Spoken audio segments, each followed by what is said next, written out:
Hello, everyone, and welcome to Social with a Side of Justice, a multi-episode series where we talk about various topics centered around the importance of social justice. The main theme of our podcast this year is the lack of diverse representation in literature, film, education, and government. Our goal here at Social with a Side of Justice is to bring awareness to this issue, and we also want to highlight those individuals who are fighting to bring more representation into the respective fields. Today's episode will be hosted by me, Lexia, Me, Caitlin. And me, Madison. On today's episode, we'll be joined by Long Branch alumni Eric Majette. Eric Majette is a man of many talents. A few of these talents include being a historian, museum curator, a businessman, an author, filmmaker, and a philanthropist. Most importantly, Mr. Majette holds the world's largest and most comprehensive Black history collection in the world. This collection has gained him the title of the Keeper of the Jewels. We are so excited for you to join us today, and we hope you enjoy the show. Social with a Side of Justice is sponsored by Long Branch Public Schools Office of Diversity, Equity, and Inclusion.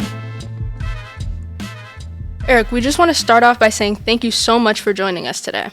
We are so thankful that you took time out of your busy schedule to be here. It's definitely a pleasure to be home. Yeah. Okay, so to start off, can you tell us about your experiences here in Long Branch and the impact it had on your career decisions? Long Branch really was the gateway. It's always been the gateway. We used to call it the melting pot back in the day. Everything I learned, everything I was exposed to really opened me up to the possibilities of everything that I could do.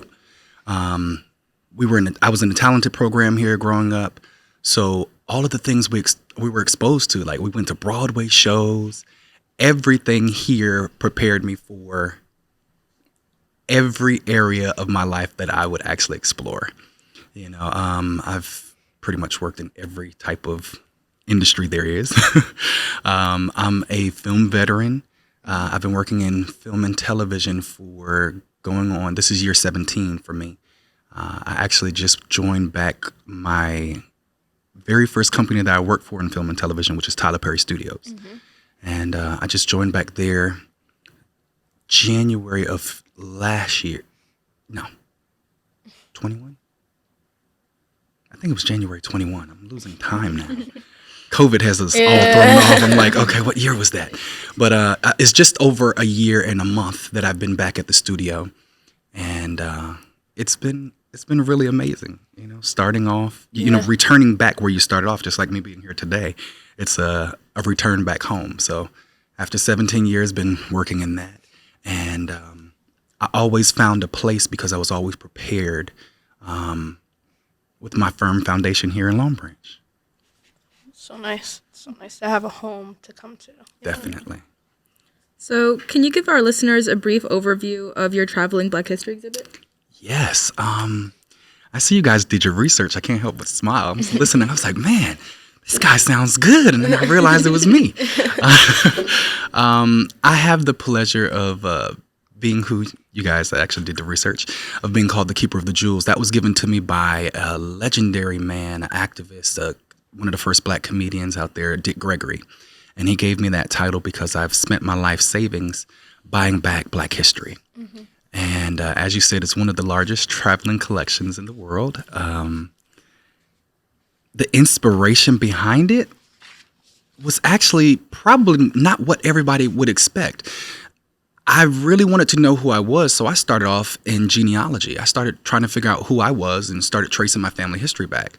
And from that, you just go back. I've traced my family history back probably 5 to 7 generations back.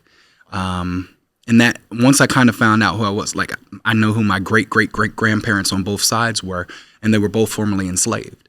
One on my mother's side, my great-great-grandfather, James Bowles, actually fought with the 41st Colored Infantry in the Civil War.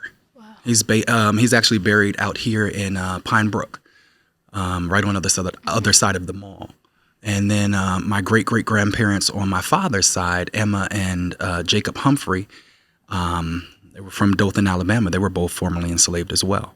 And my great-great-grandfather is actually buried up, is that? I believe that is right past Elizabeth, New Jersey, up here. So he was buried up here.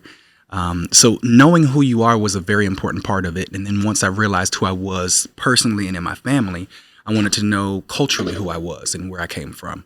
And that's kind of what started it. I know that's going to be a question, so I'm not going to say that. But it all started here.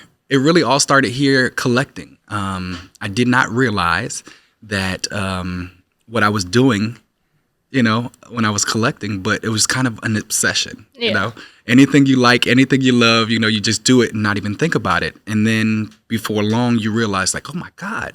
I remember I had, in my house in Atlanta, of course, everything full there.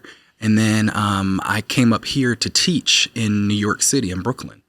And I had an apartment up there, and all around in my apartment, I was like, man, this is like a museum. And it was almost like a voice said to me, what good is it doing here?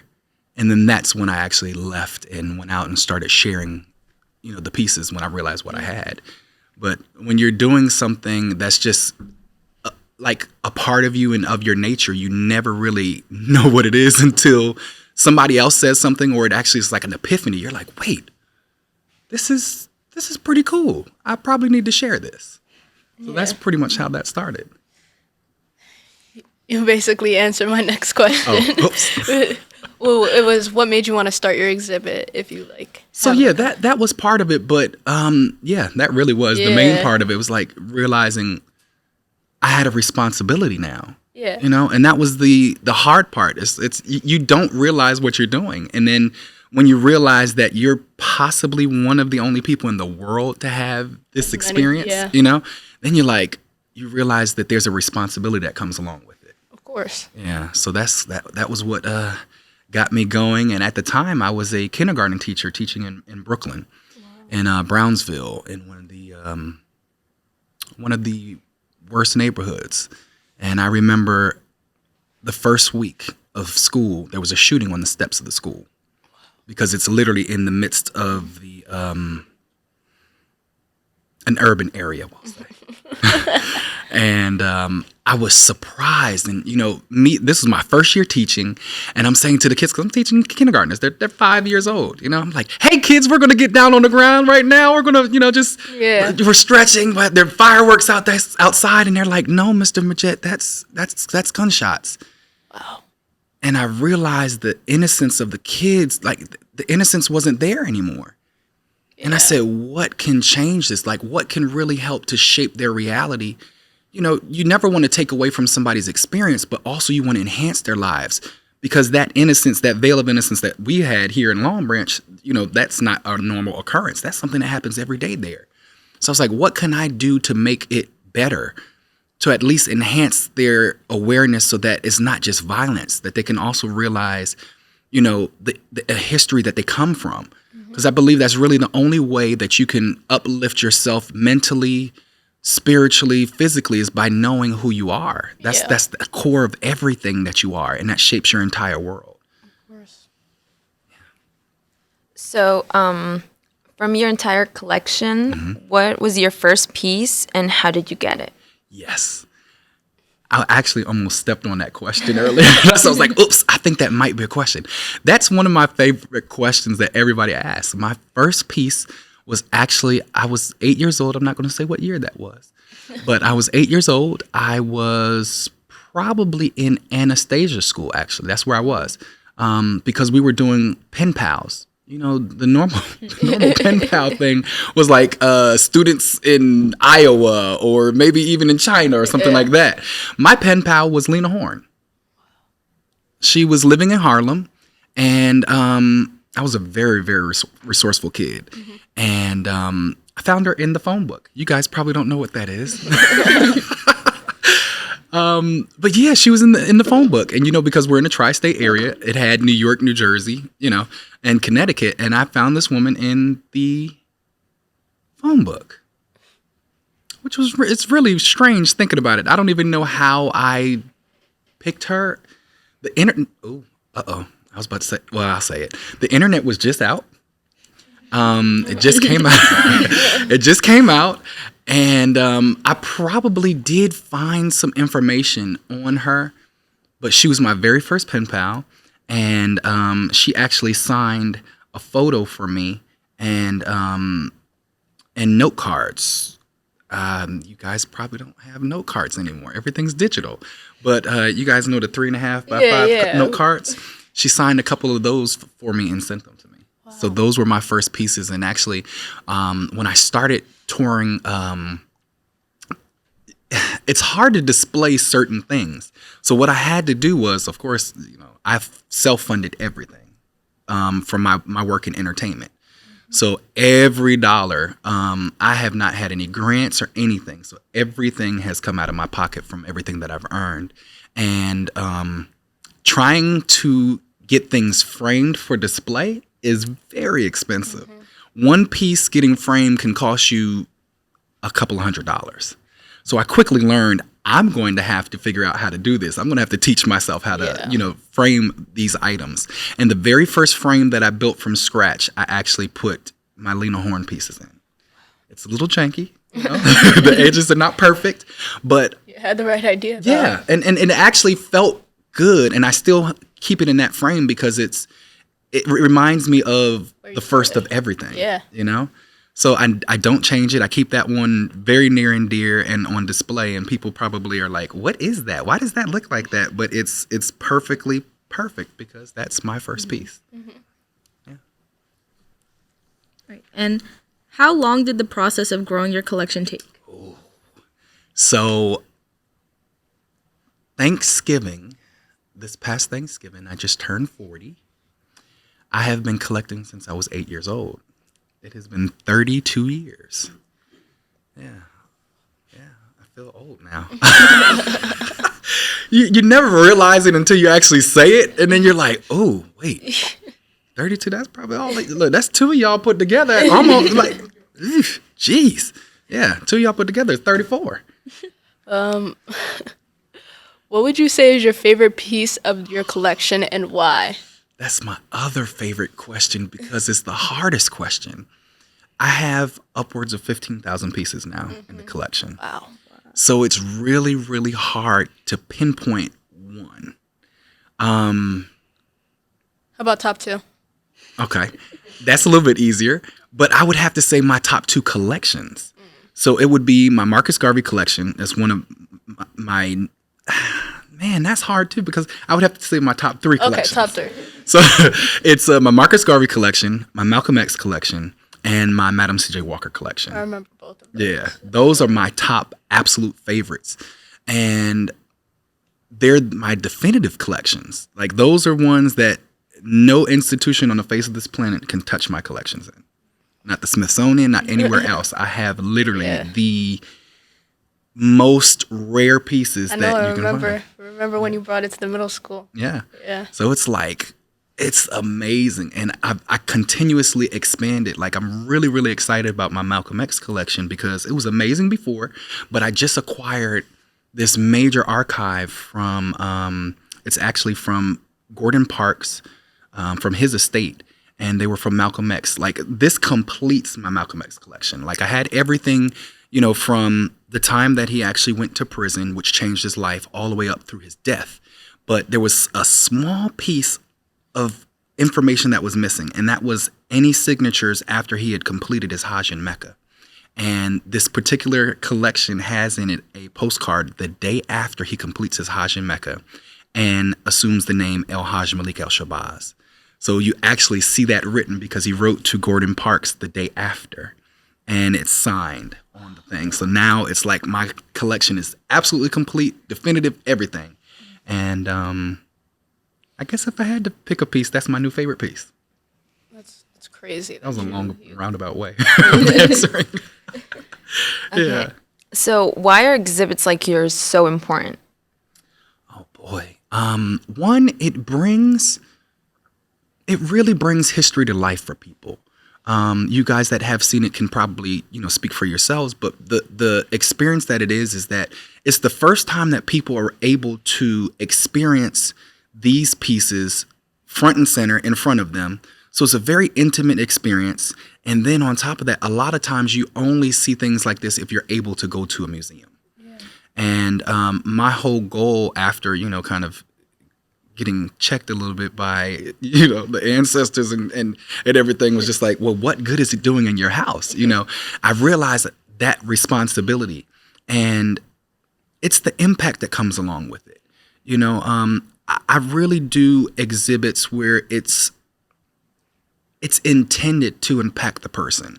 I really want them to understand what you're in the presence of. And that's the most important part of any type of experience. You may not remember, and Maya Angelou, I'm paraphrasing, she said, you may not remember what a person has done, has said, but you'll always remember how they make you feel. And that's what the experience is with the museum. You remember the impact because you're finding out something, one, that really has been hidden. And right now it's really a issue in our culture and in our society here in America. We have, legislators that are making decisions and laws to keep this information out of the schools. Yeah. Which is the most important place. Like this is the social justice school. Everybody should have exposure to this information because it's transformative. It's American history. We say it's Black history, but Black history is American history. Unfortunately, the country was built on the backs of enslaved African Americans. Yeah. And that's something that we cannot deny. That's not something that we can just pass over. And until that is rectified, we cannot move forward as a society. It's like you're only as good as the least of these. How the worst or the lowest is treated in a society. That's actually how you measure the society. So it's really, really important that we cover these things and expose because everybody benefits by knowing. Yeah. We appreciate everybody's culture more and more as we know. But if we don't talk about it, how can we actually grow together as, what we call it here and have the exposure here as being the melting pot, And that's really what it is. That's what drives it. That's what's the important part about it.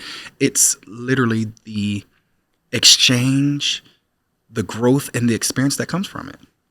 Of course. So, of course, we want that impact from everybody, but is there any specific message you want to convey through your exhibits? Yes.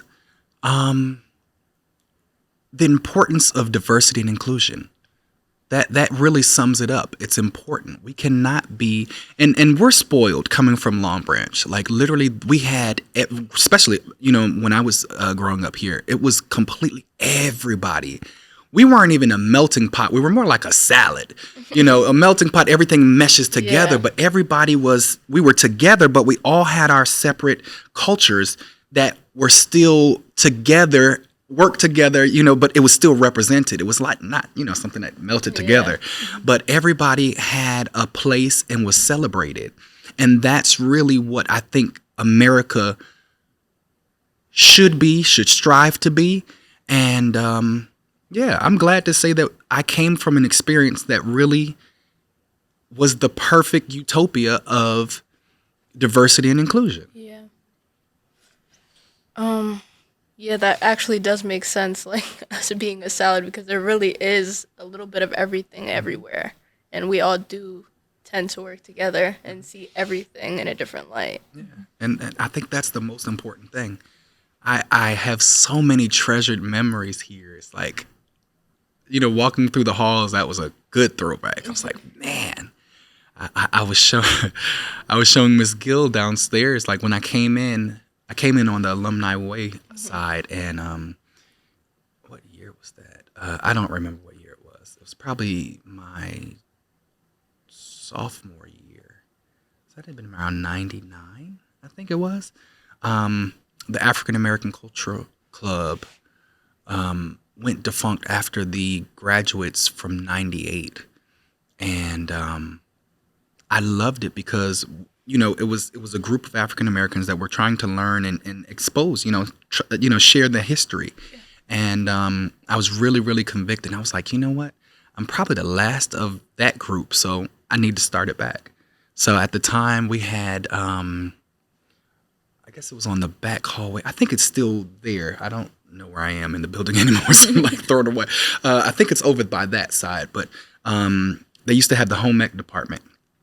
And there's a lady by the name of Miss Alderman. I'm not sure if she's still here, but I went to her and also to a teacher named, oh man, I think it was Miss West. I think her last name was.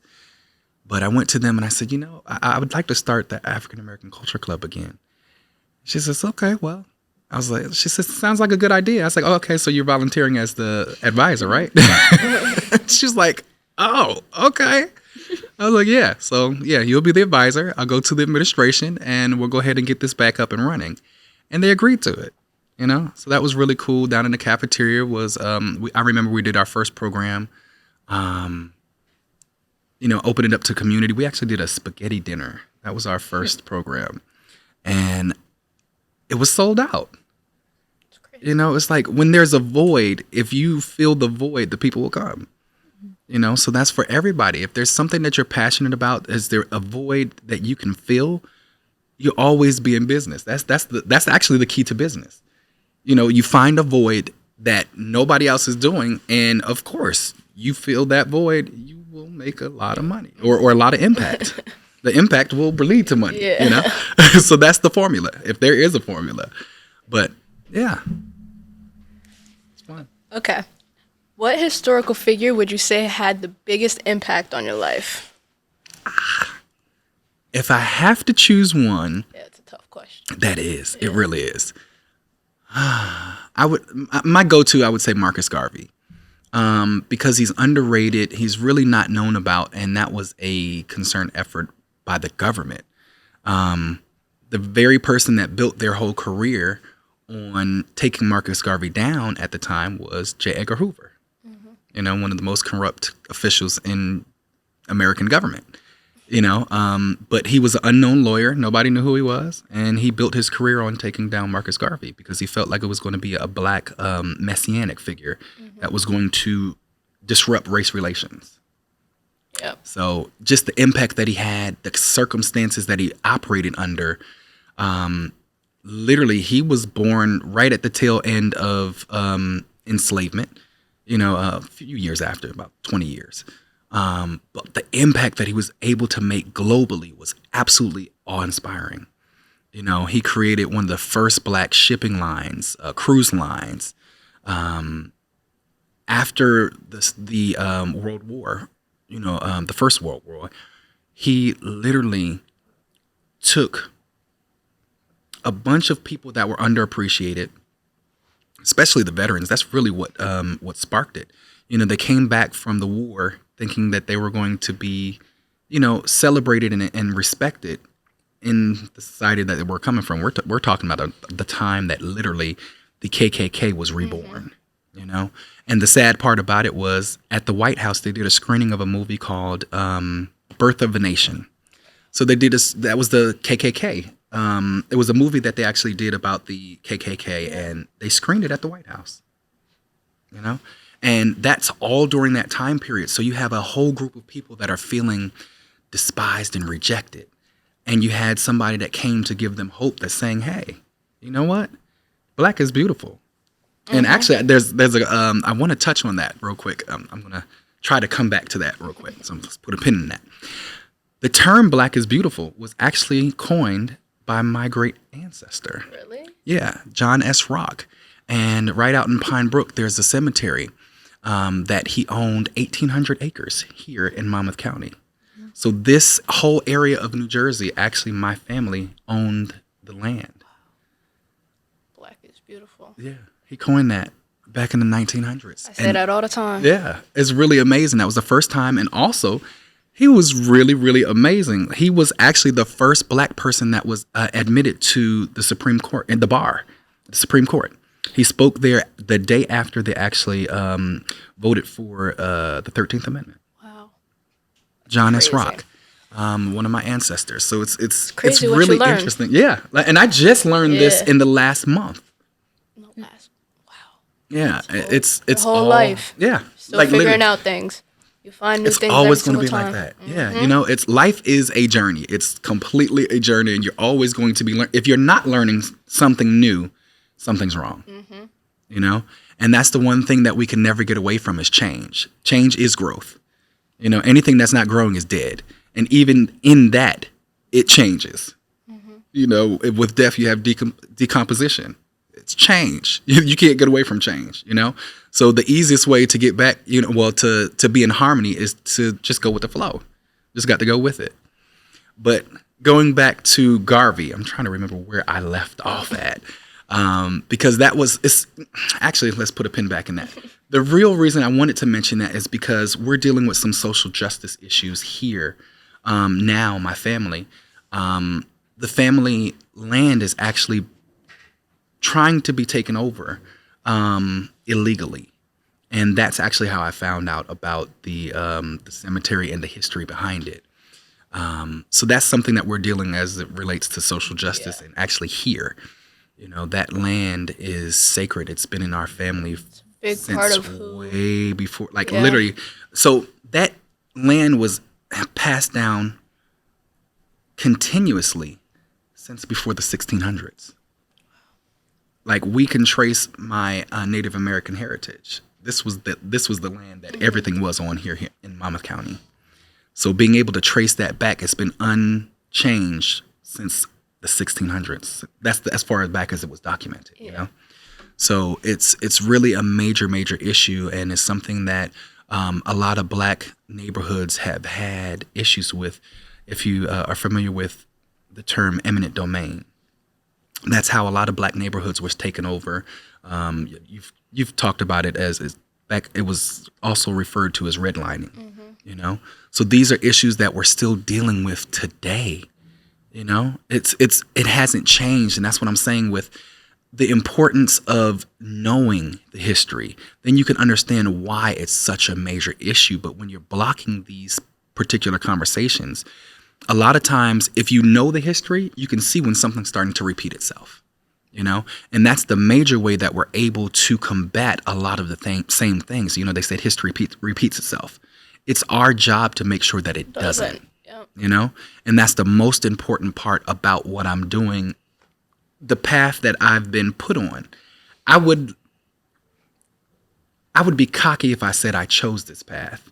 I feel like it chose me, and I just embraced it. Going back into history, I see all the activism that literally came down my bloodline. It's actually something that I feel that was really, it chose me. You're meant to do it. Yeah. So we have to embrace these things and run with it. Yeah. But I think I was going back to Garvey. I forgot what I was, I forgot where I put the pin in at. But I was going along with the lines with, how Garvey had inspired, you know, people that literally just came back to fight for other people's, you know, rights, for them to have rights, and they came back and didn't have them here. You know, it's very contradictory, and that's one of the reasons why it was so important. That's why he really inspired me, because even in the midst of adversity, blatant racism, you know, just conditions you really would not even believe, he still fought for the right to inspire people, you know, really spread the whole theme of Black is beautiful, like I said, which my ancestor actually started, you know, and really inspired people that came down the line. You know, he was really the one key factor that really pushed forward Pan-Africanism and Black nationalism, in the sense that it really united people. Booker T. Washington, you know, all these people that contributed, Madam C.J. Walker, all of them were tied together because they believed in building up and representing the Black race and showing that we've made contributions since the beginning of time.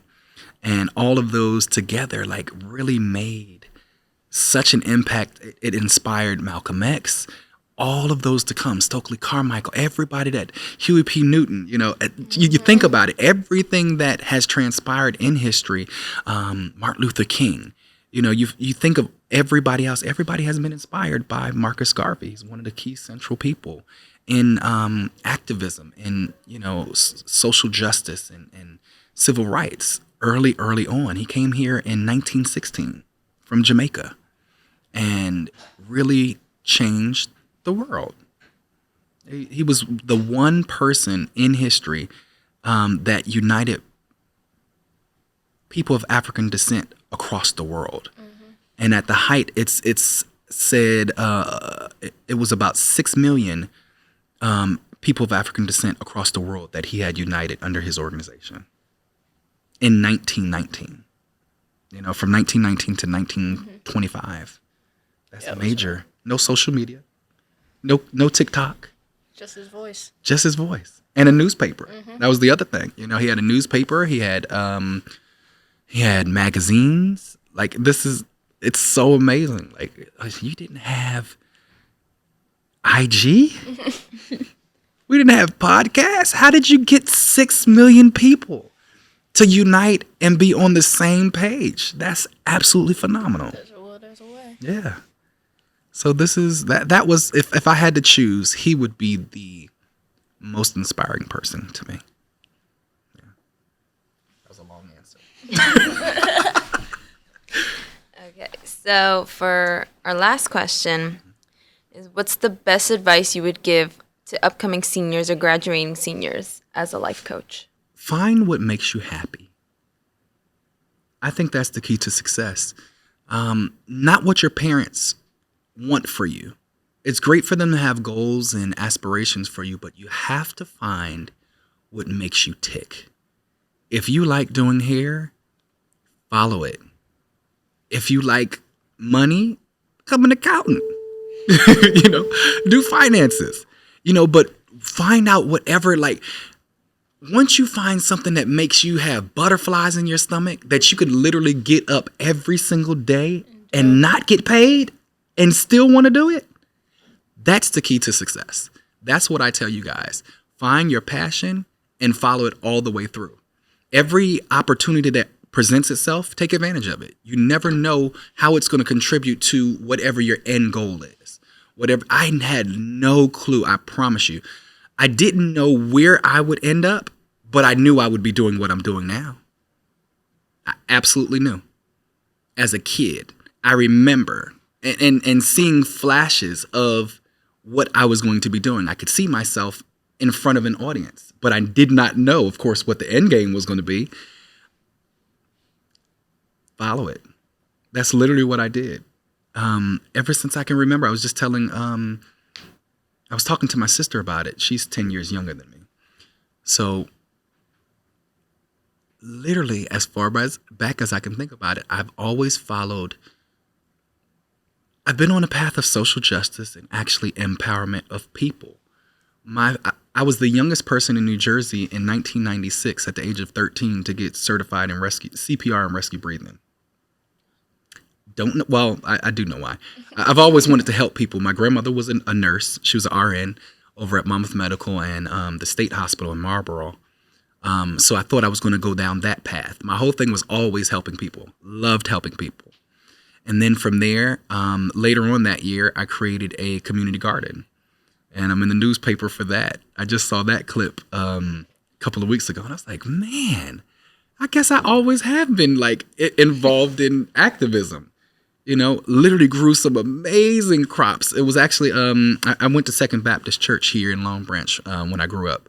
And the pastor had just died, Reverend Williams, had just passed away, and his land right on Liberty Street, he lived 3 doors down from me. And the land was just vacant, you know, there was nothing going on. And I asked his daughter, could we do a community garden? She said, yeah. We went ahead, tilled the land, grew everything. We had all kinds of crops. I had the largest zucchini and squash. Like, it's crazy because I look back at the article in the Asbury Park Press, and I'm holding the squash, and they're talking about the, you know, record size. I was like, wow, that was at 13. But you realize there was a need. You know, back then, you know, we had the food pantries and stuff like that, but it still was a need. People were needing things. And I realized that if we could grow it, we could give it away. You know, it didn't really cost anything. That was something that was going to keep growing. So we could keep giving, you know, that concept. And that's something I always followed. And after then, you know, I helped to rebuild the NAACP at the time, and then start the youth chapter. It's weird looking back. I'm like, wow, I did not realize that was the path, but my path was helping people and empowering people. And that's what I did. Every door that opened, I kicked it open. I busted down. I was just like, okay, this is great. Let's do this. Let's figure out the next step, you know? And you never know, like even with teaching, I thought that was the furthest thing from reality for me at the time. But going back, my grandmother was just like, you always said you wanted to teach. I said, really? I don't remember that. You know, but it's all those things, but it goes back to helping people, you know, and educating and empowering people. So it was part of the path. It was what made me happy. Helping people, it in turn, it really helps you. It helps to grow you, grow your spirit, and really just your love for humanity. If you love people, you should love yourself, you know? And sometimes to trace that back, you have to start with yourself, you know, and then go from there. But as you grow, as you enrich yourself, you really should be depositing things in other people. That's your duty. You know, once you find your lane, it's your responsibility to spread joy and light. You know, shine the path for others. Like coming back home, this is my absolute favorite thing to do. I think this is year 5 now that I've been coming back to do this, and I look forward to it. Like my schedule now is crazy. Like back at the studio, it's like we have 4 things in pre-production now. Two that are actively filming. One that's filming in London right now, and then one that's filming in Atlanta. And this year we're 3 times as busy as we were last year. Gotta catch up. Yeah. So it's like I was like, I'm not gonna do too many exhibits this year. But one thing that I have a standing appointment for is my hometown. I'm going. So y'all figure out, you know, what you guys are gonna do, because I'm not gonna be here.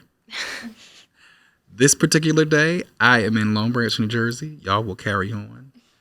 The show must go on. That's the theme of show business. You know? So this really holds a wonderful, wonderful space in my heart and in my life.